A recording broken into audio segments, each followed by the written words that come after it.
After reading some of the comments on some of my other Pro Tours at Murders at Karlov Manor deck tech videos, I saw a couple of requests to break down the runner-up deck from the tournament.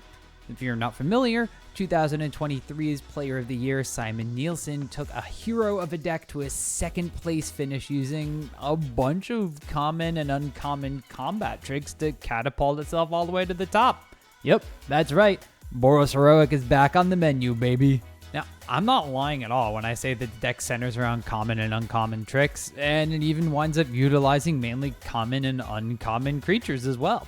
The basis of the deck is to take creatures that want spells cast on them, using the moniker of Heroic as the mechanic found on cards such as Favored Hoplite, which is in the deck, and Voltroning itself to a huge power and toughness that beats down its opponents. If you're more of an Eternal format player like Modern, this is about as close to Boggles as you can get in Pioneer.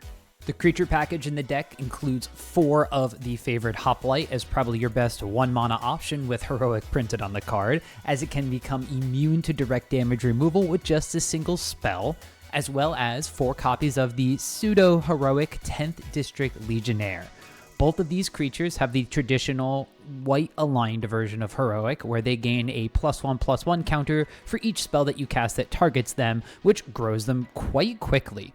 Legionnaire's Scry effect ensures that you have more gas on top of your deck instead of lands you may or may not need. Rounding out the creature package are more quote-unquote honorary heroic creatures, Monastery Swiftspear and Illuminator Virtuoso. The Swiftspear is a slam dunk in this deck because prowess only cares about casting spells. They don't even need to target the Swiftspear like they do with Hoplite, so it's a perfect partner for another heroic creature to basically double your damage outputs. Virtuoso connives when targeted instead of having traditional heroic, which means that you almost always put a +1/+1 counter on it unless you happen to just have only lands in hand. It also packs Double Strike, which makes it the best quote-unquote fake hero option at 2 mana. The spell package includes a bunch of pump spell combat tricks, although the real reason the deck even sees play right now is the addition of 4 copies of Monstrous Rage. Now, for just 1 red mana at instant speed, a creature not only gets +2/+0 till end of turn, but it gets a monster roll token, giving it an additional +1/+1 and trample so long as the roll stays attached. That means that our heroic creatures will be gaining 4 total power and 2 total toughness, and trample, thanks to all the triggers involved. Double Strike on Illuminator Virtuoso makes this an 8 damage swing with just 1 mana. Whew. 4 copies of Ancestral Anger are also key pieces in the deck, as they not only stack for each copy that you've cast previously, but they have a very crucial line of text on the bottom: draw a card. Even though it's a sorcery speed spell, being able to cycle your first Anger as an Opt Impersonator that gives heroic creatures 2 extra power is pretty solid. The card draw aspect means that this deck doesn't fizzle out immediately after it tries to get large, nor does it need a critical mass of cards in hand to start a chain of spellcasting. Defiant Strike supplements this as an instant speed version that doesn't add trample, but still draws us much needed cards. Meanwhile, even our protection spells in Loren's Escape and God's Willing at least give us Scry 1 to fix the top of our deck at the end of an opponent's turn, or to set up our next potential growth chain. Homestead Courage rounds out our Draft, Chaff, Ragtag group of pump spells, as its flashback ability makes it perfect to discard to Virtuoso and still get some value. Adding Vigilance for a turn is not a small feat either, making our deck able to also play defense when needed without trading in the aggression that we need to actually win the game. Reckless Rage is the sole removal spell of choice in the deck, well, besides pure combat damage. Casting Rage on any of our creatures triggers Heroic, Prowess, or Connive first, so if it has 2 toughness, it won't die to the self-harming clause, as it will grow to 3 toughness first. That means that everything except for a Naked Virtuoso is fair game to bop an opposing blocker for 4 damage at just 1 mana. We have a few flip cards that double as lands, as we're only running 18 of those in the main deck. Spikefield Hazard helps push through damage either directly or pokes our own things to grow them, while Sajiri Shelter is God's Willing that can just be a land if we actually need it.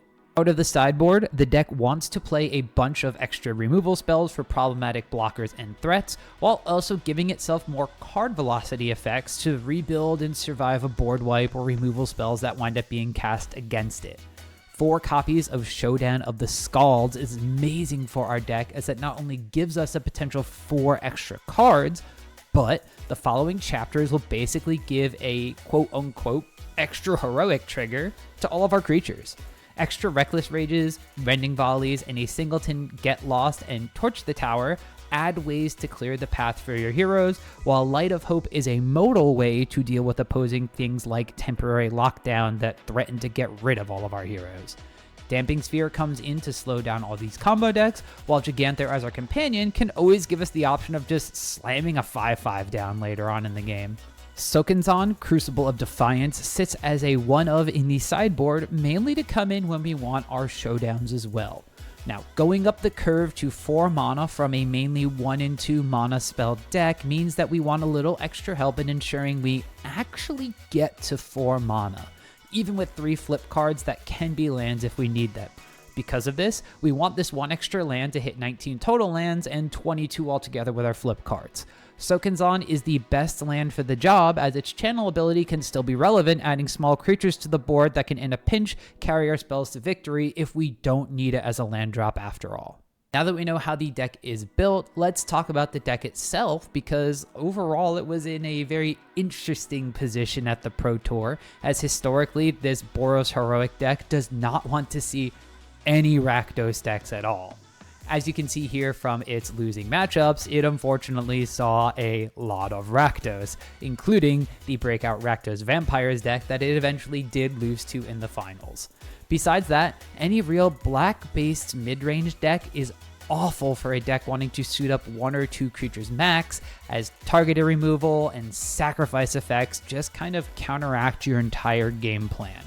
Singleton matches on this list are not a great way to gauge the whole matchup overall, but the archetypes of Boros Burn and Niv to Light would fall into similar categories as the Rakdos quote-unquote deck split lots of answers to Singleton small creatures theme, so I'm expecting these to also be poor matchups for the heroic deck. On the flip side, however, the deck matched up well against the Lotus Field decks, as it is quite fast and can get underneath them very easily. Effects to keep their creatures safe via Indestructible and Hexproof also gave it a decent matchup against the Azorius control decks at the event.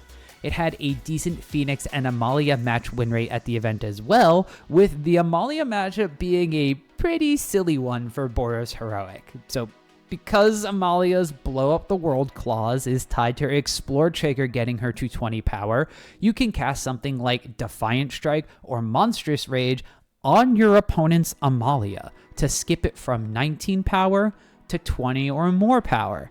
That means that this skips the Wrath effect part of the card entirely, and it makes the Amalia player wind up drawing the entire game due to the fact that their Wildgrowth Walker loop never ends, because Wildgrowth Walker never dies. This happened twice in the semifinals and can lead to some pretty interesting gameplay patterns that the community seems a little torn on. Now, because of the way the event wound up shaking out, it's kind of hard to say if Heroic is here to stay as the top dog out of all of the aggro decks in the format. The rising stonks on Rakdos Vampires bode poorly for our heroes, but the continued popularity of decks like Is It Phoenix and Amalia combo could be the saving grace for this deck. So, are you excited to get your hands on Heroic and give it a whirl? Let me know in the comments below if you're trying to go from 0 to hero, or if you're looking to stop it in its tracks. As always, thumbs up the video if you'd enjoyed it, and make sure to tap that subscribe button for more deck techs, metagame analysis, and just general Magic content. See you later!